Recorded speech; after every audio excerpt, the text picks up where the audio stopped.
Pickup Lines is presented by Gamez Law Firm. Personal injury guidance for more than 50 years. Gamez Law fights. By Integrity Roofing and Siding. Family owned and operated for more than 40 years, serving the San Antonio area for roofing, siding, and renovation needs. And by the Sabinal Group. For nearly 20 years, serving the San Antonio region through professional minority general contracting services.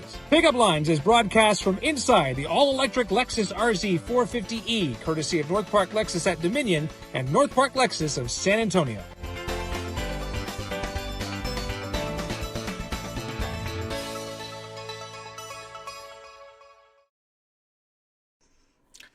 Good afternoon, ladies and gentlemen. We are back once again. This is Pickup Lines, the talk show in a Lexus. I rain-soaked Lexus today, and I'm kicking myself. I didn't ask Louis Barrios to bring caldo with him here. When we are sitting outside one of his restaurants, Louis Barrios, the president and CEO of Louis Barrios Enterprises, and we are sitting in the parking lot of a piece of your enterprise. Yes, we are. Thank you for the invitation, Ernie. Really appreciate coming out on your show. Thank you so much for having us here. As it drizzles and it's dreary outside and it's a little chilly in San Antonio, Texas, what menu item are you selling the most of today? Well, not the caldo de pollo, but the tortilla soup, which is a sopa de tortilla. That would be the number one seller today. And of course, the Tex-Mex enchiladas always sell the best. Remind me to place a to-go order when I'm done here in just a little while. We have so much to talk about because I think it's safe to say a lot of people know the Barrios name in San Antonio, and they've eaten at one or all of the restaurants. I certainly have. But I wonder if they know and appreciate the story. Because you and your siblings obviously are running this. But man, how much credit do your parents and even like your grandparents deserve for where you're sitting today? Well, I always tell people that Los Barrios is a love story between Jose and Viola Barrios. Right. They met at La Prensa, which was a Spanish-language newspaper in the early 50s. My dad was sports editor and director of sale. My mother was a secretary there. Right. And then my father also had two shows on KXX radio, Vamos al Cine y Vamos a la Discoteria. And so I'm just going to stop you only because I have visual aids here. And yes. You know this. I want people to see this because I learned something about La Prensa. This was the publication, very popular back in the day, and it's going to be difficult for people to pick out your mom and dad, but this is a photo taken before they were dating. That's right. And Don Leonidas Gonzalez, Henry B. Gonzalez's father, was the managing editor. And my father was a sports editor there and the director of sales. Right. And my mom was the secretary for Mr. Ruiz Ibanez, who had come from the newspaper El Porvenir in Mexico. Unbelievable. And his son is Dr. Gilbert Ruiz, ENT head and neck surgeon here locally. And Mr. Ruiz Ibanez he was my father's best man eventually, and his wife was my mother's matron of honor. All right, so then these two meet at La Prensa. Yes. Good-looking couple there, and one thing leads to another. Yes. And next thing you know, they're dating and fall in love.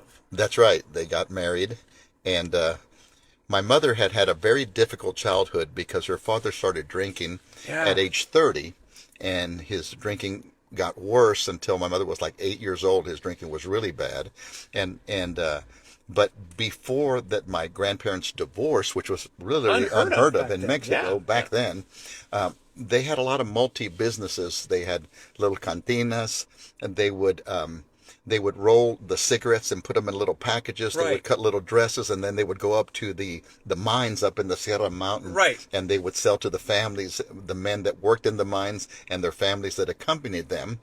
And then for a while, my grandfather and grandmother ran a hotel in close to Bustamante, and it was called La Paloma Blanca.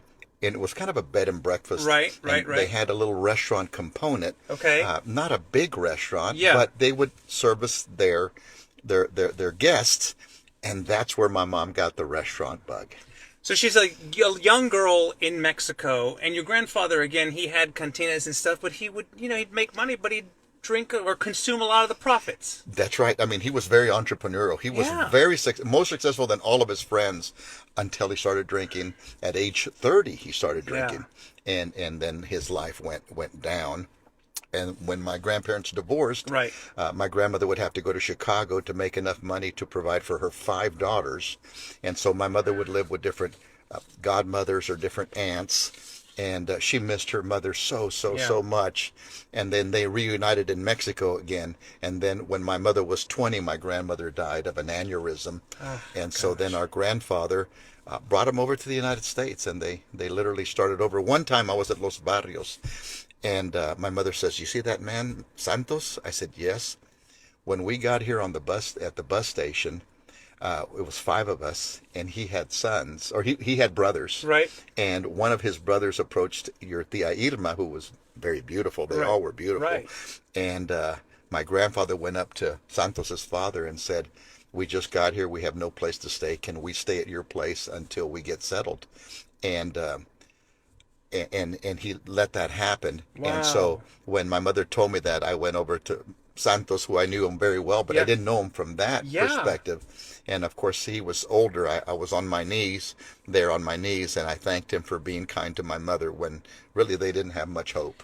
It's amazing how one decision can have, I don't know, they call it the butterfly effect or whatever, where one decision that you make and the impact it can have for decades and generations to come. And I always tell families to tell their children who you owe as a family. Right. Because there were so many people that my family owed because of my grandfather's drinking. And then my father got pushed down the stairs when he was a little boy, and his hip quit growing, and the growth plate was affected.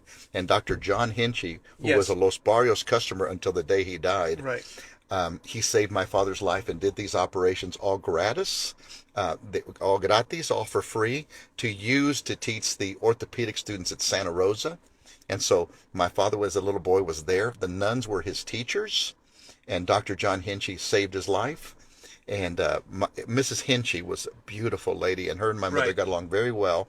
She didn't speak any Spanish, Mrs. Hinchy, and Mom spoke very little English, but they connected through the language of love. Yeah. And my mother would buy her, she'd go to Mexico. Whenever she went, she'd have to find the nicest fiesta-type dress for Mrs. Hinchy, because Mrs. Hinchy, her son is a Cavalier, her grandson's a Right. Cavalier, order of the Alamo Heights fiesta. And so she always had the nicest fiesta dresses that she liked wearing, because my mom would find them for her in Mexico and bring them for her. Oh, I love it. I love it. Talking with Louis Barrios here. So we'll talk more about your mother, obviously, in a little bit, who went on to, the restaurants and everything. But your dad, I got to say, he was quite the media guy. I mean, a guy I can appreciate, and we have the picture here. He was a radio personality. He was a pretty good guy in his own right. Oh, yeah. No, my dad had a photographic memory. You know Henry Peña, Pepsi Peña, right? Sure.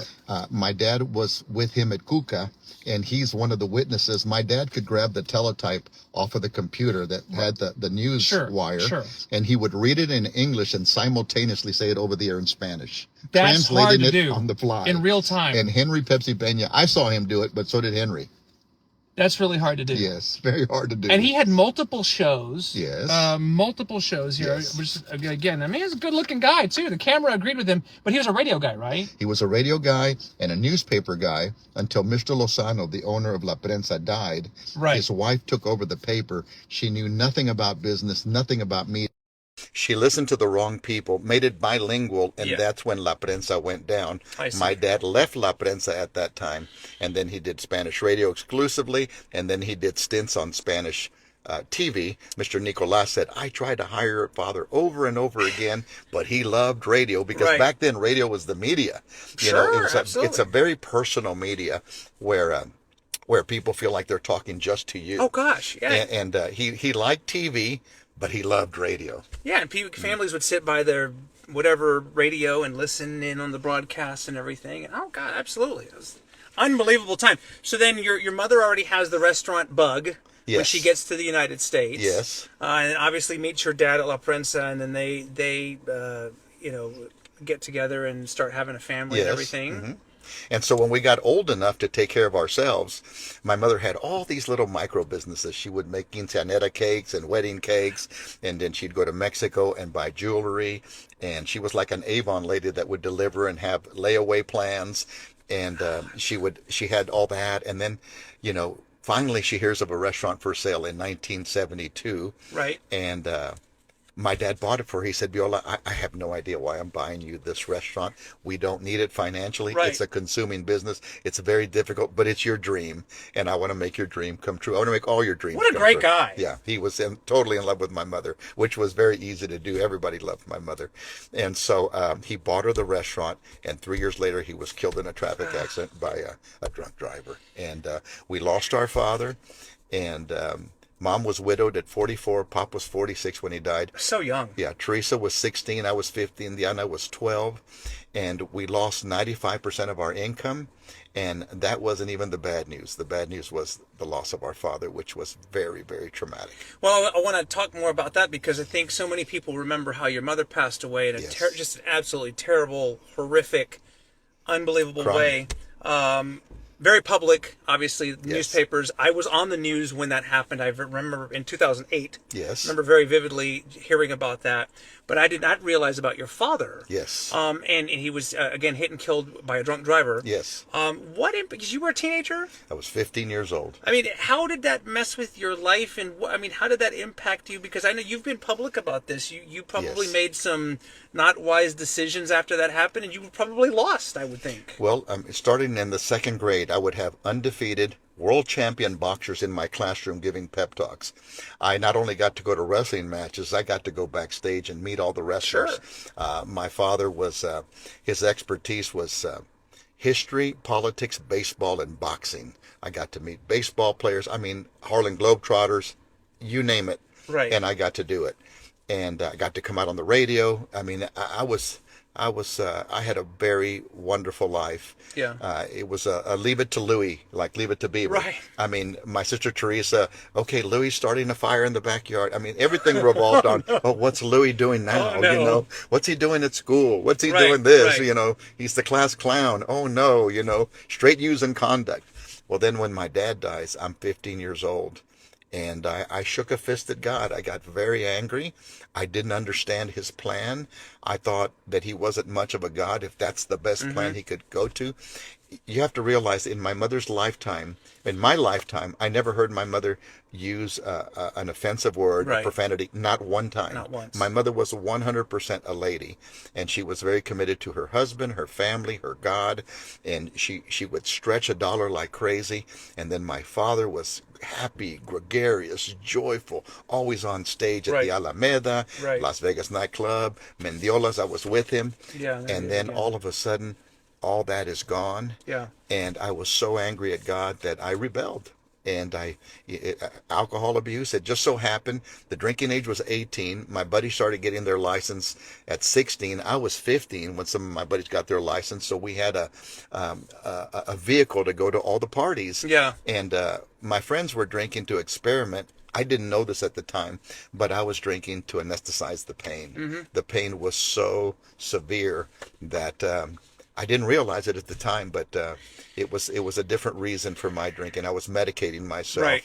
in my rebellion. Where did you go to high school? Went to St. Cecilia's, then we moved to the north side, went to Hobby for 1 year, John Marshall High School, Okay. Southwest Texas freshman year, opened up Los Barrios sophomore year, finished up at St. Yeah. Mary's. So you go to college. You go to San Marcos, start college, and then it's an old Dairy Queen, right? Yes. That we have. I have the picture here Yes.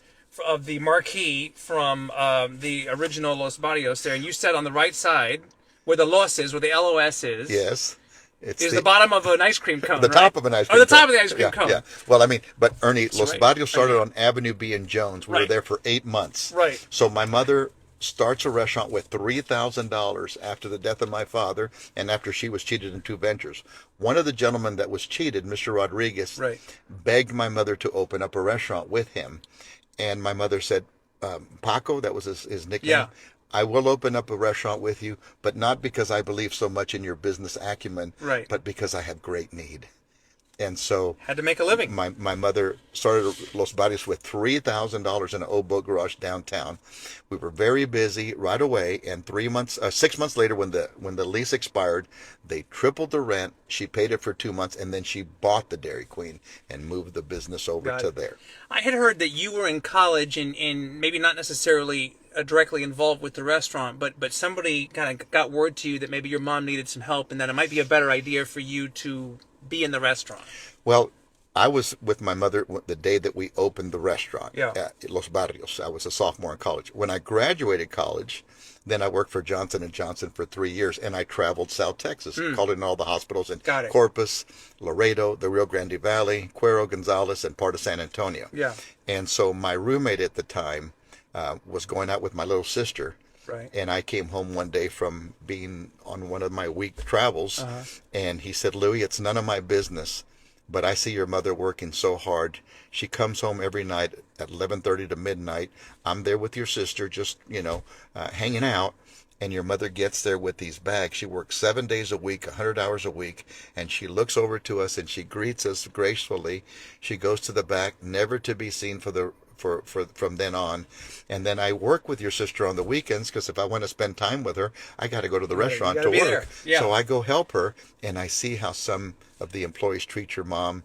And it's none of my business, but I just feel compelled to tell you that, in my opinion, if your mother makes it 5 years under this type of pressure, I'll be surprised. So I'm not telling you to go back to the restaurant. Right. I'm just saying you just need to know this, and now I've gotten it off my chest. You do with whatever you want that information. And that's when I went back to the restaurant. Because back then you don't close. Maybe for Christmas Day, 1 or 2 days out of the year, you close the restaurant. Christmas and Thanksgiving. That was it. Yeah. My mom worked 7 days a week, 100 hours a week. 363 days a year. Yeah, and then 362 because I convinced her to close on Easter. Well, of course. Because faith is obviously very big. And it is to this day. Yes. And I'm guessing it was faith or a higher power that kind of shook you right when you were reeling after your dad passed. Yes. And you are a very big man of faith to this day. Yes, well, that's why I shook a fist at God. I knew that he existed. I knew that he allowed it to happen. Yeah. And I just thought it was a terrible plan, because my parents had this beautiful love story. Right. And all of a sudden it was over. And my mother had already had suffering from the death of her mother, her father becoming an alcoholic. Yeah. Now, after 18 years of marriage, my father dies. And we lose all our income, and she has 3 young children, and they have all these dreams and hopes for us. And just because my dad died didn't mean that the dreams were going to go away. Right. She just had to figure out another way to get there, and she did. And Teresa's a product of high school, from kindergarten through podiatry school. I went to Catholic school. Right. Half of my education through college, and the other 3/4 of her education were in Catholic school, and Mom had to pay for all that. And she never went on welfare or anything like that. She just did it. I remember when Teresa was in podiatry school in Chicago. Yeah. She lived on Dearborn and Rush in the high-rise building that became Section 8 housing. So they decided to lease it out to the medical students and the law students. Teresa had an apartment that regularly leased out for $3,000 a month. Her and her roommate qualified, and they split a $90 a month lease. Wow. $45 each. Wow. Because we were so poor that we qualified for anything. Yeah. And but I was going to say, part of the reason, though, correct me if I'm wrong, your mother worked 363 2 days a year, whatever, because she wanted to, because she couldn't stand being at home without your dad. Well, first she had to earn a living to put us through school. And then as we got older and I came back to the restaurant, it was hard for her to be alone. I remember that I finally, after working 7 days a week, I said, Mom, I have to have a day off. So, because I used to just have Tuesday nights off. I worked 7 lunches a week, and I locked the door at 11 p.m. till 1 in the morning, 6 nights a week. And I finally said, no, we have to take a day off. So Diana took off Mondays, I took off Tuesdays, and then Viola was going to take off Wednesday. So the first Wednesday she took it off. Right. The second Wednesday she got there at 2, and I said, Mom, you're supposed to be off. She goes, well, I just came in to do something. The third Wednesday she came in the morning and said, don't make me go home. So she needed to be there. And what her thinking was, someday my 3 children are going to marry and build their own families, and I'm going to be at home with nothing. So I've had people tell me that when my dad died, Mom didn't marry another man. She married a restaurant, which provided for us, and she had to take care of, like she would take care of a man, she took care of a restaurant. And then all of her employees and all of her customers became her children and her family members. And so it was my mother's family. Which is why when she passed away, it might still to this day be the largest funeral service or largest attended in San Antonio history. Yeah, Henry Cisneros said, Louis, there's 5,000 people here. Henry B. Gonzalez's was 2,500. Your mother doubled Henry B. Gonzalez's funeral. This is amazing. Yeah, it's pretty remarkable. And then, of course, that gets to when your mother passed away. Again, such a very public, horrific way to die. And I mean, it's like you get beaten down again. Well, let me tell you the story because there's a backside to that story. So the next door neighbor breaks into my mother's house at 4 o'clock in the morning. It's a teenage boy. 18-year-old boy. She sits up in her bed. He shoots her in the head with a bow and arrow. He pulls her body off. He goes to get the arrow out, just gets the shaft. The arrowhead is lodged in her brain. He steals her purse, her car, her credit cards. He goes to the local Valero where they have him paying for gas, right, opening up mom's trunk, getting out a container, filling it up with gas. He went back, put the gas all over her bedroom, her body, lights it, and goes on a shopping spree. They catch him that night at midnight. SAPD did a phenomenal job. They caught him that night at midnight. He confessed to doing it. Right. He didn't say what he confessed to. He later retracted that. I remember. And the next day, SAPD called me and asked me if I could be at the press conference, which was rare, but they wanted to do it in this case. Yeah. And so I asked if I could see him, and they said, well, because he was going to do a prep walk. And I said, well, sure. I mean, perp walk. Yeah. And they said, you're not going to attack him, are you? I said, no, I just want to see him. That's where they walk him out in front of the cameras. You see him in handcuffs, and the media is there, and they call it a perp walk. 5'7", 18 years old, 115 pounds. I said, that little kid murdered my mother? And, that night I went over to the Estrada's house, the next door neighbor, to invite them to be guests of honor at all of my family's events, her funeral events.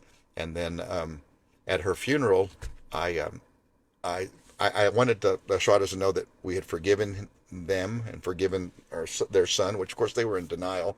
They didn't believe that he did it. Right. But nonetheless, at the funeral, I had been called by hundreds of people, including lots of attorneys, saying the Estradas are calling people for a defense. Nobody wants to take it because it's a conflict of interest, and everybody knows you, and everybody loved your mother. And so at the funeral, I publicly forgave him and offered to pay for his defenses. Not that I wanted him to go free. I just wanted him to have a representation. And, of course, everybody went crazy. The media went crazy. The headline was Spirit of Forgiveness. And so... in the Express News, I remember. Yes. Now, my mother used to read Psalm 91 every day. Okay. And she'd leave the Bible open. And in verse 5 it says, thou shalt not be afraid of the terror by night, nor of the arrow that flieth by day. So my mother was shot in the head with a bow and arrow, and every day she read, Viola, you will not be afraid of the arrow. And so I used to ask my mom, why don't you read the other Psalms? Mom, there's 150, you read the same one. Right. She would say, well, this is the one that gives me comfort. And then I would say, well, put a bookmarker because the pages are getting fringed. And she would say, son, that's really not that important to me. And now I know it was the Holy Spirit giving her an unction, so I could find it on Psalm 91. And I could know that she was not afraid of the arrow that flieth by day. I get chills just thinking about that. It's pretty much, and there's a lot of other scriptures that support my mother's supernatural and sacrificial life and death. It is really remarkable. But you... I mean, within hours of your mother being murdered, it feels like you had this, like, sympathy, or the forgiveness kind of overtook you, and it became stuff of headlines in the paper. How on earth, I mean, pardon the expression, it took a lot of cojones for you to do that. How many people would have one of their parents murdered, and by the time you get to the funeral, you are publicly forgiving this person? How did that happen? Well, actually, I did it immediately because with the death of my father, as I said, I shook a fist at God. I was unforgiving. And in Matthew 18, it says that Jesus was telling Peter that if you don't forgive from your heart, then his Father, our God Almighty, will turn you over to the tormentors and you're tortured. So for 15 years, that torment plagued me. Right. And that's when I became, an alcoholic, a cocaine user, and just... I was just a very immoral lifestyle. And then when I finally reconciled with God and I was delivered from all that horrible life that I was living, then I started wrestling with the scriptures. And the ones that always got me, the ones on forgiveness, because I thought everything hinges on forgiveness, yet it's impossible to do. And the more I would wrestle with them, then finally I got a revelation that forgiveness is not an emotion. You never feel like doing it. It's a decision. And once I got that, when Jesus said, turn the other cheek, you decide to turn the other cheek. And I'm like, oh my God, this is easy. So then I started practicing forgiveness. Like you practice guitar or tennis or something, you get better at it. So I forgave people that had embezzled from us, one over $150,000, one over $50,000, lots of those. I forgave, an ex-girlfriend that betrayed me. And so I just started forgiving people. I started practicing forgiveness. And then the more you practice it, the better you get at it. And then when my mother died, I knew that if I didn't forgive, I would be turned over to the tormentors again. Yeah. And I'd been practicing, so I knew that it wasn't hard. It was easy. It was a decision, and I just decided to do it. And immediately I started asking the people. I'd have a microphone in front of me and a camera constantly. Right. Yes. And I would ask for people to pray for the Estrada family. Now, this is what I learned about forgiveness that I didn't know.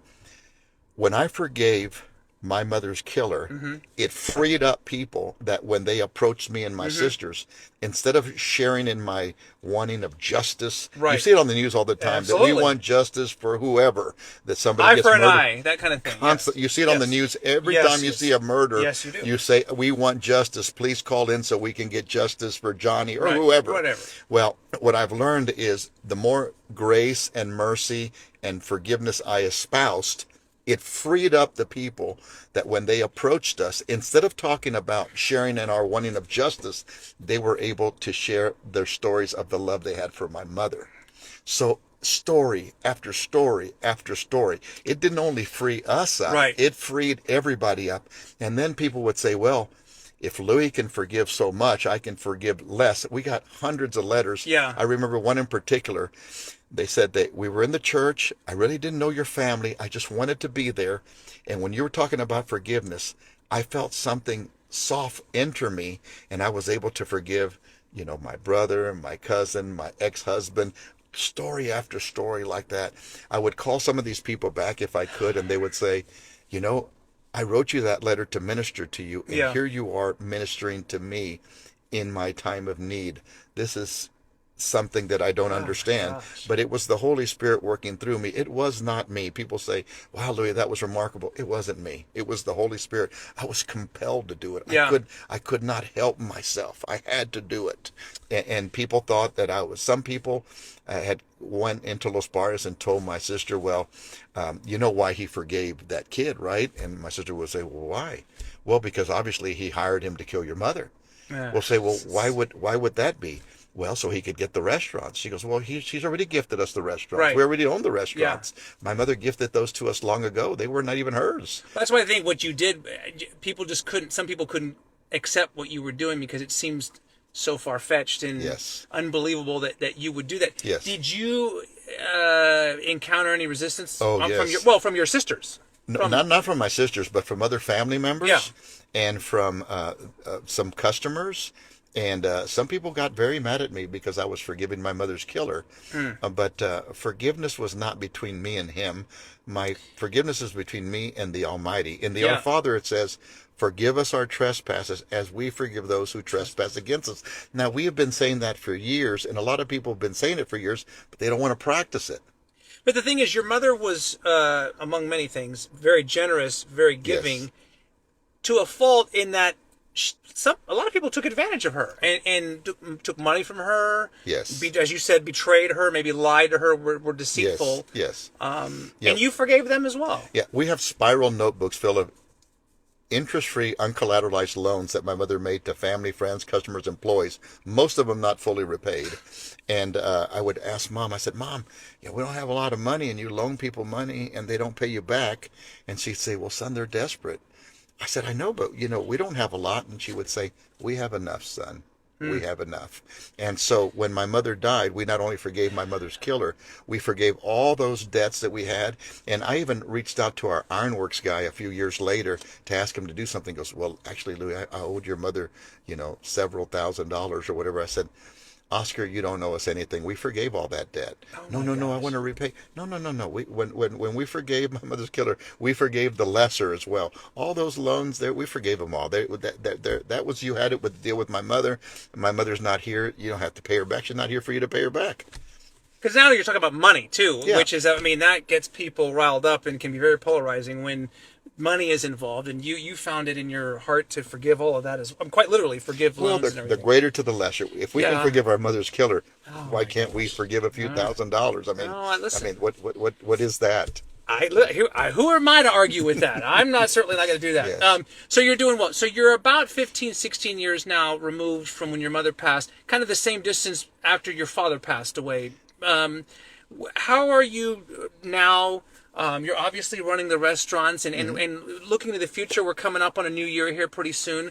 What else do you have planned that you want people to know about? Well, I tell everybody we did expand, and then we had to contract. We opened up La Hacienda Scenic Loop. We ran it for 7 years. Right. It never recovered from the pandemic, so we had to pull back. Right. Now, as far as what's going to happen tomorrow, I mean, I don't know. None of us know what's going to happen tomorrow. True. We just we walk in faith, and whatever the Lord chooses for our life, then I'm ready for it. It's really exciting. You know, I try not to focus on the past except to forgive myself and forgive others. And I try not to look into the future too much because most of the time we're concerned with things that never happen. And so that can cause people to really mess with their mind. So I mean, yes, if the Lord wants us to keep growing, we will continue to grow. But whatever happens. My concern is today. How can I do something that's going to bring God glory today and every day? Now, some days I'm not successful. Some days I really drop the ball, and that's why I have to go back and repent. And nobody bats over. 1,000. You know, nobody. Yes. But so just to remind people, you have Los Barrios, obviously, Yes. the original, and then you have where we're sitting right now, La Hacienda, here on Redland Road. La Hacienda de los Barrios. And then Viola's Ventanas, which was opened after your mother passed away over by the SeaWorld area. That's right. So you got those three properties right now. Yes. Would you like to open another restaurant, or are you content with the three that you have right now? You know, I'm okay with whatever the Lord. If He wants us to have 1,000 restaurants, I'm okay with it. And if He keeps us here, I'm okay. I don't think people would mind if you had 1,000 restaurants. I mean, it's a hard business, but shoot. 3 of my mother's grandchildren are working in it. Diana's son Jordan is a manager at Los Barrios. Lindsay, my oldest, is the general manager at Viola's. My son Ian is a manager at Viola's Ventanas, and also he's a bartender, a host, a server. He does everything, and he's a very compliant person. Yeah. So he does whatever his sister tells him to do, or anybody else for that matter. He's such a good boy, and so whatever the Lord. I mean, yes, ideally, it was so rewarding working with my mother every day. Yeah. And it's so rewarding working with my mother's grandchildren. It's just such a joy, and I embrace it. I love it. It's just amazing to watch them grow and what the Lord does with their lives. I'm ready to stand up and give a standing ovation. I love it. To the Almighty. I've learned not to question His ways or His judgments, but I know that He's good, and everything He does has turned out for good.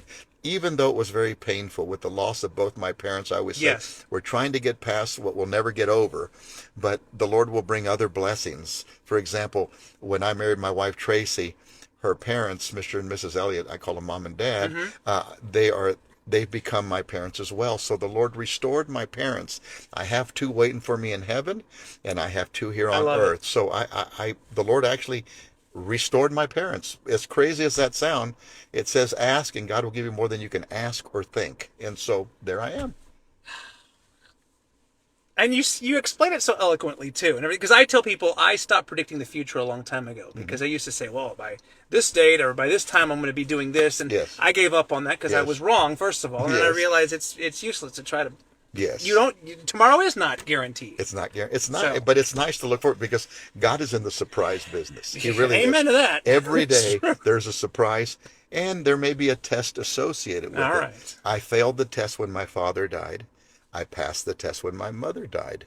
I failed some tests in school, and I passed some tests in school. So, I mean, every day God will test us, and then He'll reward us. Food is one of those things, though, like quite literally on a day like today, can bring comfort to people, and it's who people love to eat out and share a meal and everything. What's your favorite thing on the menu here? Well, the number one seller is the Tex-Mex enchiladas. Yes.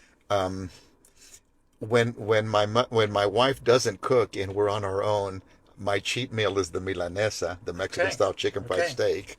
I like the churrasco steak with the chimichurri.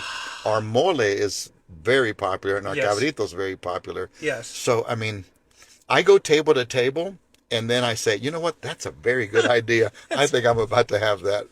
It's okay. Yeah, you walk the restaurant, say hello to everybody, and you're doing reconnaissance work as well at the same time. I think I'll eat that. I love it. Well, one more time, I want to show off your parents here because they're Yes. just amazing people. And again, I know your mother has gotten a lot of headlines over the years, but I don't want to forget about your dad who did so many great things. And man, your mom was very pretty. I mean, Very pretty. all the way through her death, Okay. but still, as a young woman, goodness I've gracious. got to tell you the story All right, about go my ahead. mother's beauty. Go ahead. So I was born in 1960. Okay. And Jackie Kennedy was the standard bearer. All the women Absolutely. wanted to look like her and be her. And so the men wanted to be Elvis Presley. The women wanted to be Jackie Kennedy. First lady, yes. So, and back then, women would get dressed up to go wherever, the grocery store, wherever. They always looked like $1,000,000. Yes. So my mother used to pick me up from my crib and whisper the sweet nothings. Ay, papacito tan chulo. And I remember my mother's beauty. It was just so stunning. And I used to tell her that, and she would say, son, you don't remember that? I said, Mom, I can prove it. She goes, how can you prove it? I said, well, this is how I can prove it. Your bed was right here. You slept on this side. Pop slept on this side. My crib was right here, and this is how I can prove it. My head was on this side, and my feet were on that side. She said, your head was on that side. I said, I know, I was there. I can prove that I remember my mother's beauty since I was in the crib. I love it. I love it. Yeah. Good stuff. Well, I am so thrilled for you. You have an amazing family. We've got to get your sisters in here at some point. Yes. Just so happy for your success. I appreciate your honest and your candor and everything and sharing some of your ups and downs over the years. But you have a beautiful family, and I wish you and your family many more years of success and great food. Thank you, Ernie. Thank you. God There bless he you, is, sir. Louis Barrios, Yes, the president yes. and CEO of Los Barrios Enterprises, and just an all-around great guy. But a reflection of his parents. That's right. That's exactly right. Yeah, very good. Good to see you, sir. Nice All to right. see you, sir. That's all for now. Another episode of Pickup Lines in the books. Now I'm officially hungry. We're going to go outside. I'm going to find something to eat inside here. But we'll be back again very soon. Until then, have a great day. Bye for now.